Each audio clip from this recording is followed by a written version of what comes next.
안녕하세요, 여러분. 나สบายดีเด้อหมดทุกคนนะนี่เห็นทุกคนนะที่มื้อนี้กันย้ำมาสอนไวยากรณ์ตัวที่ว่าคนเกาหลีเขาจะใช้หลายที่สุดนะไวยากรณ์ในมื้อนี้อาจารย์จิวเคยสอนแล้วทีนึงแต่ว่ามื้อนี้จะมาสอนแบบชัดเจนเนี่ยแบบที่ว่าคือให้ครบถ้วนเลยในมื้อนี้นะคือไวยากรณ์ตัวนี้แมนอาจารย์คิดว่าถ้าผู้ใดตั้งใจเรียนตัวนี้นะแมนบ่จ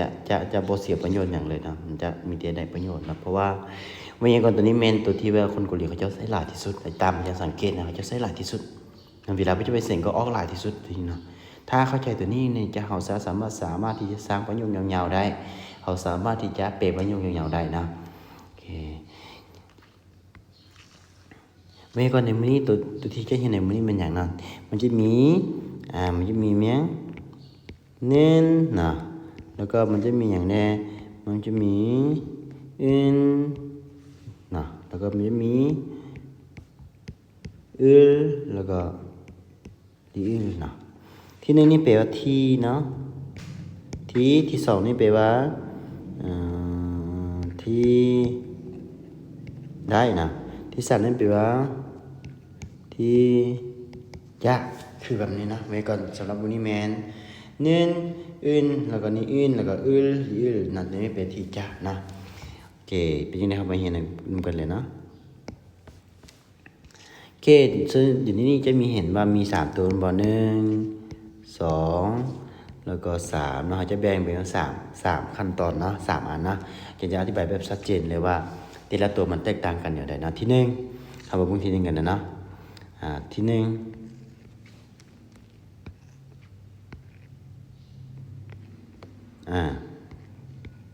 เน้นแล้วก็อย่างนี้เป็นคำนามเนาะ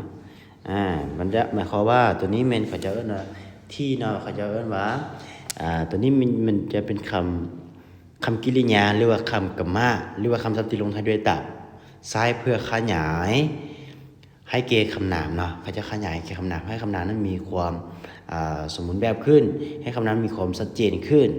นะที่หนึ่งอาจจะยกตัวอย่างคืออันนี้คือโครงสร้างนะโครงสร้าง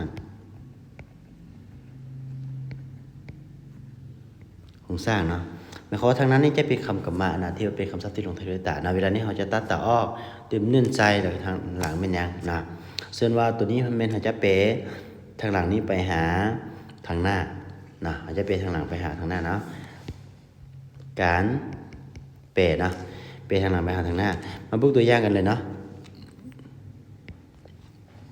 ที่หนึ่งเราเบิ่งจากตัวอย่างง่ายๆก่อนเนาะตัวอย่างว่าเราจะตัวอย่างว่าเราบอกว่าอาหารที่กินนะมอกตะนะ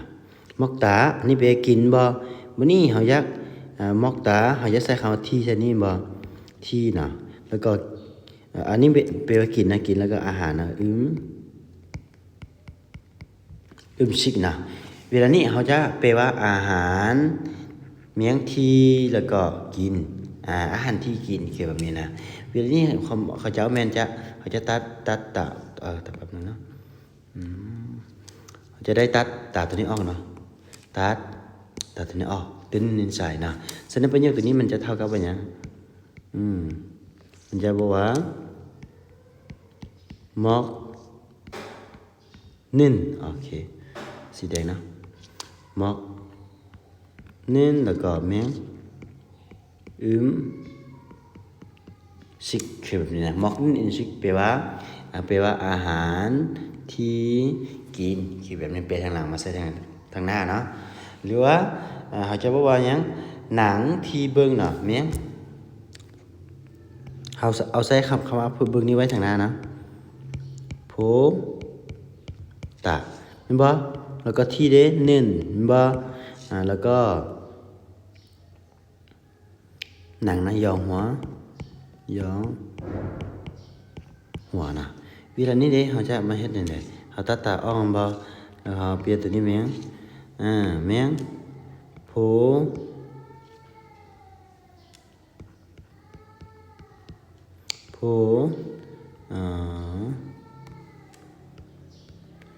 นึน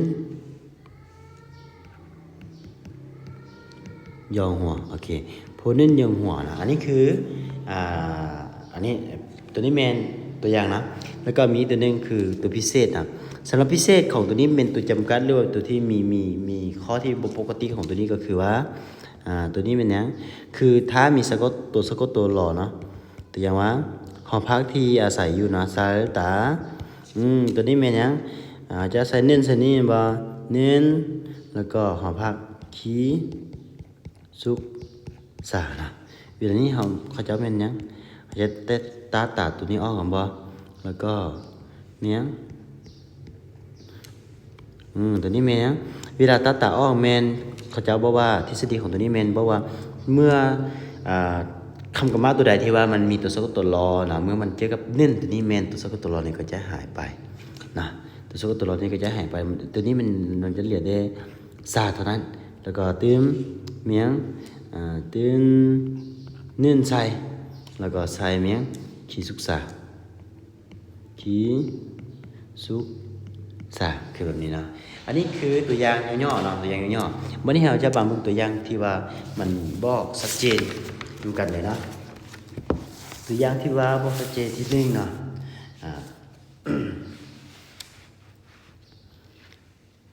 ตัวอย่างสมบูรณ์แบบเนาะที่หนึ่งโอเคตัวอย่างที่หนึ่งเนาะตัวอย่างที่หนึ่งเขาบอกว่าเพิ่มทีค่อยอ่านนะเพิ่มทีค่อยอ่านคือเน้นตัวนี้หมายถึงตัวนี้นะเน้นตัวนี้เมนที่ละตัวนี้เมนหมายถึงการ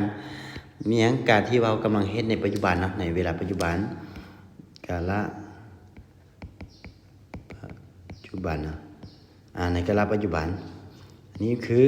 ที่กำลังเฮ็ดในปัจจุบันอยู่เนาะฉะนั้นบอกว่าเพิ่มทีค่อยกำลังอ่านแมนเพิ่ม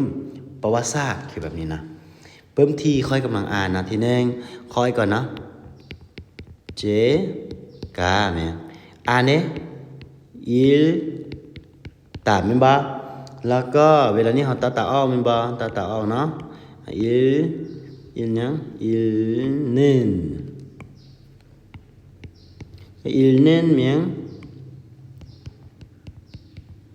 เช็คบ่ il checken ปัจจุบันนี้จะเป็นว่าหยังเพิ่มเมียงที่ค่อยอ่านบ่เพิ่มทีค่อยอ่านเมียงเพิ่มทีค่อยอ่านแมนเพิ่มประวัติศาสตร์เพิ่มประวัติศาสตร์เขาจะว่าหยังยกถึงตัวอนะยกษาเช็คกีเอโอนะนี่เราบอกว่าเพิ่มที่ค่อยอ่านแมนเพิ่มเมียงแมนเพิ่มประวัติศาสตร์ยกศาสตร์เช็คนี่แปลเพิ่มประวัติศาสตร์นะอันนี้เราจะแปลว่าเพิ่มเมียงเพิ่มที่คอยอ่านแมนเพิ่มประวัติศาสตร์จังสินะอันนี้คือตัวอย่างที่หนึ่งมึงตัวอย่างตัวที่สองนะตัวอย่างตัวที่สองเขาจะบอกว่าคนที่ลงจากรถนะคนที่ลงจากรถแมนหัวหน้าของค่อยนะผู้ที่ว่าหรือว่าคนที่ลงจากรถนั้นแมนลูกชายของค่อยหรือว่าคนที่ลงจากรถนั้นแมนลูกสาวของค่อยหรือว่าคนที่ลงจากรถนั้นแมนแม่ของค่อยจิตสินหาอย่างอยู่ตัวอย่างว่าคนที่ลงจากรถนะเขาเขียนลงจากรถก่อนเนาะช้าซออันนี้แปลว่าจากรถบ่แล้วก็ลงเด้นี้ดีตามแม่นบ่วันนี้เขาก็ตัดตาออกบ่ตัดตาออกเพียงเนดีเน้นเมียงเนดีเน้นสาราม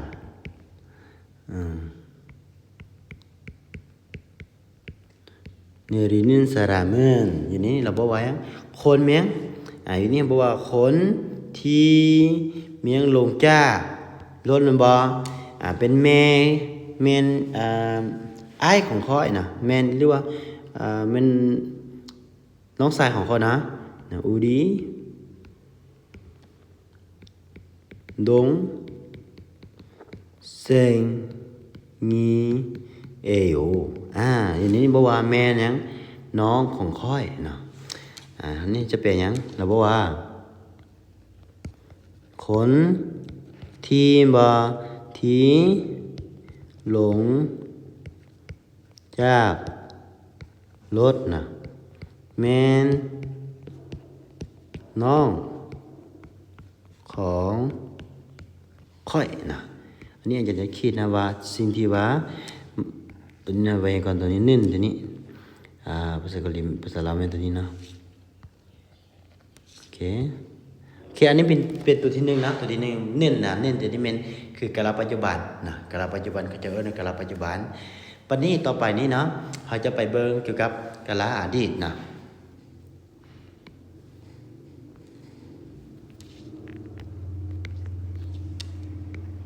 อันนี้เมนคำกรรมาอื่น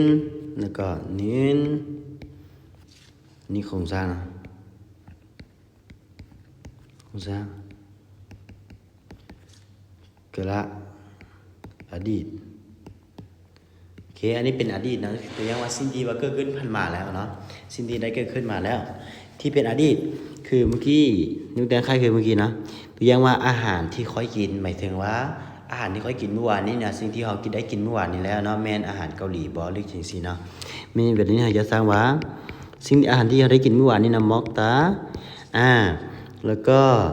ที่ในนี้มันจะมีอื่นกับนี้แล้วก็อาหารเด้ชิกนะตัวนี้แมนเดี๋ยวนี้แมนเขาจะเอิ้นว่าเขาตัดตาเอานะตัดตาเอาเขาจะสังเกตตัวนี้นะถ้าตัวนี้มีสะกดเขาจะเติมแมนเขาจะเติมเมียงอื่นตัวนี้เข้าไปนะฉะนั้นจะได้เติมตัวนี้เข้าไปเวลานี้เขาจะสร้างแบบเมียงมอกตามบ่ตัดตาออกเติมอื่นบ่หมอขึ้นแล้วก็เมียงหมอขึ้นสิกนะหมอขึ้นสิกเป็นอาหารที่ได้กินนะแล้วก็ที่สองเนี่ยตัวอย่างว่าหนังที่เบิ่งนะโพตานะอันนี้เป็นยังอื่นหรือว่าอื่นแล้วก็ยองหัวยองหัวแล้วก็เขาก็ตัวนี้นะเขาก็ตัดเมียงตัดตาอ่องบ่ตัวนี้เมนมันบ่มีสะกดบ่ตัวนี้มันบ่มีสะกดบ่ตัวนี้บ่มีสะกดฉะนั้นเขาเติมตัวนี้ใส่นะตัวน้องนี้เป็นตัวสะกดใส่นะตัวนี้เป็นหยังโพเมนบ่มีสะกดนะบัดนี้ฉะนั้นเขาก็เติมตัวน้องนี้ใส่นะพ่นนะเป็นพ้นหยองหัวจังซี่นะแต่ในกรณีที่ว่ามีตัวสะกดตัวรอเด้นะกรณีที่มีตัวสะกดตัวรอเช่นคือเมื่อกี้นะตาอันนี้ก็เป็นอื่นแล้วก็นี่อื่นแล้วก็คีสุกสานะตัวนี้เป็นหยังเวลานี้เขาจะเห็นอย่างเขาตัดตาออกเนาะแล้วก็ตัวรอนี้ก็จะหายไปกันนะตัวรอนี้ก็จะหายไปคือกันบัดนี้ตัวนี้เมนหายไปถ้าว่าตัวสะกดตัวนี้หายไปสรุปว่ามันจะบ่มีสะกดนะเวลานี้เราจะได้เติมตัวนอนนี้เข้าไปนะตัวนี้จะเป็นสา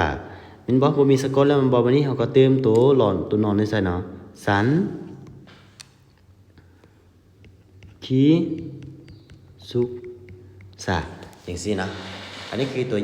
อย่างย่อๆนะตัวนี้นะมาเบิ่งตัวอย่างแบบเป็นประโยคเลยนะตัวอย่างที่เป็นประโยคเลยอันที่หนึ่งที่หนึ่งนะที่หนึ่งอันนี้แมนตัวอย่างว่าเขาบอกว่าคนที่กินข้าวจีเมื่อวานนี้เนาะสมมติว่าเขาบ่เห็นข้าวจีแล้วมันบ่แล้วก็แม่ก็ถามว่าข้าวจีนี่เมื่อวานนี้ผู้ใดกินนะฮะบอกว่าคนที่กินข้าวจีเมื่อวานนี้แม่นค่อยเรื่องจังซี่นะเขาสิบอกว่าคนที่เขากินข้าวจีเมื่อวานนี้ผู้ที่ว่ากินข้าวจีเมื่อวานนี้แม่นค่อยนี่แหละคือแบบนี้นะเมื่อวานนี้เขาว่าหยังเจนะแล้วก็ปังเงือมอกตามบ่เขาก็ตัดออกเป็นเมียงตัดออกแล้วก็เหลือเดี๋ยวนี้เขาก็เติมหยังมีสะกดเขาเติมอื่นใส่หน้ามอขึ้น saram mungkin saramen cho im nida เขาบอกจริงๆอะไรนะอยู่ในนี้เขาจะบอกว่านี่เราบอกว่าเมียงคนที่กินบะข้าวจีเมื่อวานนี้บะคนที่กินข้าวจีเมื่อวานนี้นะเมนค่อยนะบอกว่าคนที่กินข้าวจีเมื่อวานนี่แมนค่อยจริงสินะเนาะตัวอย่างว่าอันนี้แมนทีมบ่ทีมตัวนี้บ่ทีนี่ทีมันตัวนี้นะคนที่กินวันนี้ต่อไปที่สองเนาะตัวอย่างที่สองเขาบอกว่าที่สองนี้เขาบอกว่ายัง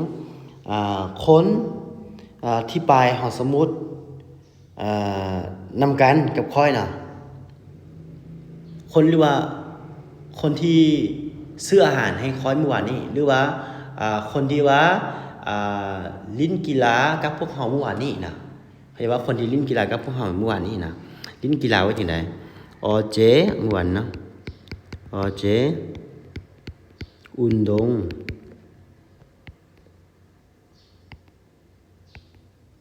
โอเคเฮาใส่นำกันกันเนาะ같이กันเนาะ어제 같이 운동 하다 แม่นบ่อันนี้เฮาก็ตัดออกเนาะเห็นดิเฮาก็ได้ตัดตัวนี้ออกเนาะตัดออกแม่น어제 같이 운동 님보에서 그 뜻도 나오잖아 같이 운동한 사람 오케이 사람이 명 누구예요อันนี้คำถามมั้ยบ่ถ้าสมมุติเราถามว่าหยังอยู่ในนี้ประโยคนี้เขาจะแปลแบบนี้นะเพราะว่าเมียงคนที่บ่คนที่เมียงลิ้นกีฬานำกันครับพวกเฮาเหมือนเมื่อวานนี้บ่เราเป็นไผเขาบ่ฮู้เนาะเดี๋ยวหมู่ของเขาพามาแล้วเขาก็ถามว่าคนที่มาลิ้นกีฬากับพวกเฮาเมื่อวานนี้แม่นผู้ใดเราเป็นไผคือแบบจังซี่นะเนาะเนี่ยบ่ว่าคนที่ลิ้นกีฬาครับเฮาเมื่อวานนี้นะเป็นไผนะโอเคตัวนี้คำแปลจะเป็นตัวนี้นะทีอย่างนี้นะทีโอเคทีเนาะแต่ว่าคือเมื่อกี้จันเปลมันจะเป็นทีได้บ่แต่ว่าอันนี้เมนให้เข้าใจว่ามันหมายถึงอดีตกาลอดีตที่ว่าอยู่ในภาษาลาวบางที่เฮาก็บ่จำเป็นต้องได้แปลว่าทีได้นะเขามีแต่ว่าเปรว่าที่ก็ได้แต่ว่ามันเป็นสิ่งที่เกิดขึ้นกับเมื่อวานนี้แล้วมันจะเป็นอดีตแล้วเนาะแล้วก็ต่อไปเบิ่งตัวที่3เนาะบัดนี้นะเขาจะไปเบิ่งตัวที่3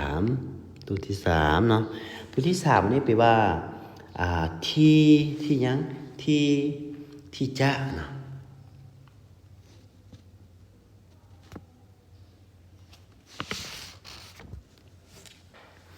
บางเรื่องสิ่งที่ว่าเป็นกาลอนาคตเนาะที่3ตัวนี้เป็นคำกรรมะแล้วก็อยู่นี่จะมีแล้วก็จะมีลีนะลีแล้วก็อยู่ในนี้มันจะเป็นคำนามแล้วก็นี่เป็นโครงสร้างนะโครงสร้างกาลอนาคตนะทีนี้เป็นสิ่งที่ว่าจะเกิดขึ้นในอนาคตนะยังบ่ได้เกิดขึ้นเถอะแต่ว่าเป็นสิ่งที่จะเกิดขึ้นในอนาคตเนาะเอามาเบิ่งตัวอย่างทีนึงตัวอย่างว่าอาหารที่เฮาจะกินนะตัวนี้จะเป็นที่จ้าบ่มันนี่เฮาจะบอกว่าอาหารที่จะกินเนาะมอกตาจากนั้นเฮาก็มันจะมีแล้วก็ลีบ่แล้วก็สิกนะจากนั้นเฮาก็ตัดออกบ่ตัดออกบัดนี้ตัวนี้มีตัวสะกดบ่ถ้ามีสะกดเฮาเติมตัวอันนี้เข้าไปนะแบบนึงนี่มอกมันบ่มอกแล้วก็เติมมอคือเมียง อึมชิกนะมอกึลอึมชิกแล้วก็ที่สองเด้คือเมื่อกี้คือเก่านะเพราะว่าจะวิทยาศาสตร์อันนี้คือกันเลยนะเพื่อให้เราจะได้เข้าใจหลายขึ้นนะโพตานบ่โอเคตัวนี้เขาก็เติมขึ้นเนาะเติมหรือว่าดีใส่เนาะแล้วก็ใส่หนังใส่บ่ย้องหัวนะจากนั้นเราก็เมียงก็ตัดตาอ้องบ่ตัดตาอ้องแล้วก็ตัวนี้มันบ่มีสะกดบ่สังเกตตัวนี้บ่มีสะกดเนาะเราก็เต็มตัวรอตัวนี้ใส่นะตัวรอตัวนี้ใส่จากนั้นมันก็กลายเป็นเมียงโหบ่มีสะกดเราเต็มตัวรอนี้เป็นสะกดใส่นะโหแล้วก็ยองหัวโพลยองหัววันนี้มาเบิ่งตัวที่3เนาะถ้ามีตัวสะกดนี้ที่มีตัวสะกดตัวรอนะอันนี้นะถ้ากรณีที่มีตัวสะกดตัวรอนะแล้วที่มีตัวสะกดตัวรอเราจะเติมอย่างหรือว่าดีใส่นะจากนั้นเราก็ใส่บ่าวขีซุกสานะจากนั้นเด้มันสิกลายเป็นหยังมันกลายเป็นหยังตัวนี้เป็นกลายเป็นหยังเราจะตัดตาออกเนาะแล้วก็ตัวรอนี้ก็จะหายไปกันวันนี้เวลาตัวรอนี้หายไปมันจะกลายว่ามีสะกดบ่จากนั้นเราก็เติมตัวรอนี้เข้าไปเติมอีกนะมันจะกลายเป็นหยัง3บ่มีสะกดบ่เอาตัวรอที่มาเติมใส่สายขีสุกสายยืนนี้มันจะมีความหมายว่าหอพักที่ค่อยจะอาศัยอยู่คือแบบนี้เนาะอันนี้คือเป็นรูปแบบคือโครงสร้างนะจะเฮ็ดให้เบิ่งนะวันนี้ทำมาเบิ่งตัวอย่างเต็มนั้นตัวอย่างเต็มเป็นหยังตัวอย่างเต็มเนี่ยที่1เราจะบอกหยังสมมุติที่1เราบอกว่าอันนี้แม่นอาหารที่เราจะกินในมื้ออื่นนะอันนี้แม่นอาหารที่เราจะกินในมื้ออื่นจะบอกว่าอีก็ซึ่งอันนี้มันบ่อีก็ซึ่งมื้อนั้นนี่เป็นอนาคตบ่นี่มอกตาก่อนมอกตาตอนนี้เราก็ตัดตาออกเนาะตัดตาตัวนี้ออกตัดตาออกเราก็ติ้มมอคือเกี่ยวจริงๆนะบอกว่า이것은 내일 먹을 음식이에요. อันนี้เป็นอยู่ในประโยคนี้แปลว่าอันนี้เนาะอันนี้แม่นอาหารที่จะกินไหนมื้ออื่นนะอันนี้บอกว่าอันนี้แม่นอาหารที่จะกินไหนมื้ออื่นนะคือตัวนี้มันบอกนี่มันบอกว่าเวลานี้จะบอกว่าที่จะนะอันนี้ต่อไปที่2คนนี้คือที่2เนาะคนนี้เนาะคนนี้แม่นคนที่จะแต่งงานกับค่อยหรือว่าผู้หญิงคนนี้นะผู้หญิงคนนี้แม่นผู้ที่จะแต่งงานกับค่อยคือแบบนี้นะอีสารามคนนี้จะเอาผู้หญิงนี่ซะเนาะสมมติว่าอาจจะเป็นผู้ชายนะอันนี้จะบอกผู้หญิงอียอจานิ่งเมียงโชว่า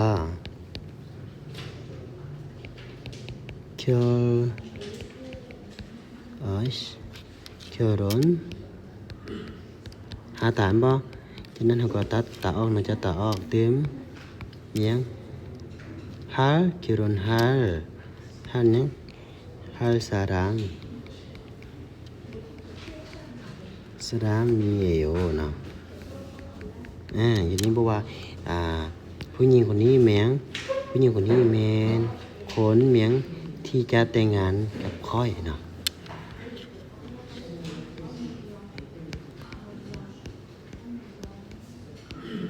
นี่แมนคนที่นะจะแต่งกับค่อยนะจริงๆนะ โอเคอย่างนี้อันนั้นก็ทีจะนะมีทีจะเป็นตัวนี้โอเคสำหรับยกตัวอย่างตัวของตัวนี้มันจะมีเดสำนีนะสำหรับตัวนี้ที่ว่ามีอนาคตปัจจุบันอดีตนะมันก็หมดตัวนี้นะครับอย่างนี้ตัวนึงมันจะเป็นเกี่ยวกับคำคุณนามนะคำคุณนามตัวนี้มันเทน่าจะมาอธิบายเสริมนี้เกี่ยวกับคำคุณนามเนาะ